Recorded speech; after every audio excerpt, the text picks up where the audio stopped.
It's important to save your work frequently in case PowerPoint or your computer shuts down unexpectedly.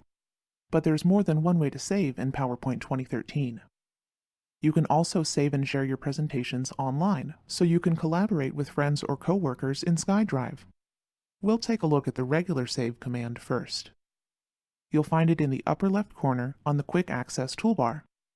All you have to do is click, and if the presentation is a new file, you'll be taken to the Backstage view. Here you can save the presentation to SkyDrive or your computer. In this example, we're going to choose Computer, and then click Browse to choose a location. Next, enter a file name for the presentation, then click the Save button when you're done. Now you can save your file anytime as you continue to work. All you have to do is click Save on the Quick Access toolbar again, and it'll be saved in the same location automatically. If you want to save an extra version of the file, maybe in a different location or with a different file name, you can go to the Backstage view, click Save As, and follow the exact same steps. Remember, you can choose between either SkyDrive or your computer. Now, if you primarily save presentations to your computer, you might want to change the default settings so Computer is always selected. To do this, navigate to Options in the Backstage view, then click Save in the left pane, and check the box that says Save to Computer by default. Remember to click OK when you're done. If you ever forget to save, or if PowerPoint crashes while you're working on something, not to worry.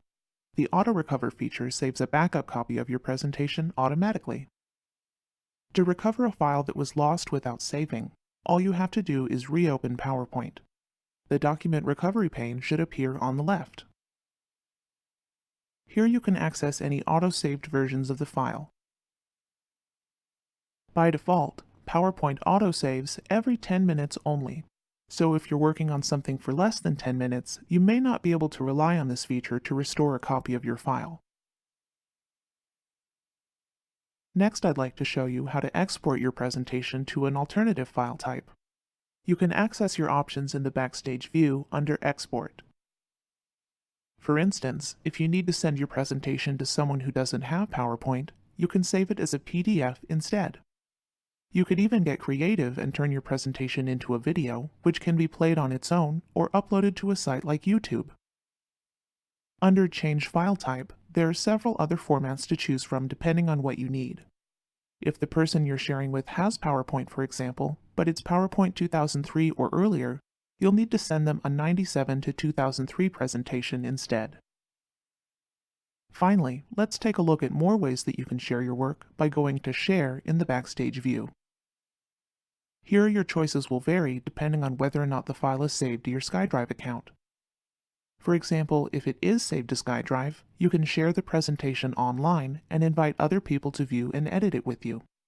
This lets you work on the exact same file with friends, coworkers, and other SkyDrive users, so you don't have to keep track of multiple versions or pass the presentation back and forth. There's another useful option called Present Online that'll actually let you give your presentation as a web-based slideshow. This can be especially helpful if you're in a conference call, a web meeting, or something else that's being done remotely. How you choose to save and share in PowerPoint is up to you. It just depends on the presentation. With so many options, you should be able to accomplish exactly what you need, whether it's exporting your file as a video or sharing it online.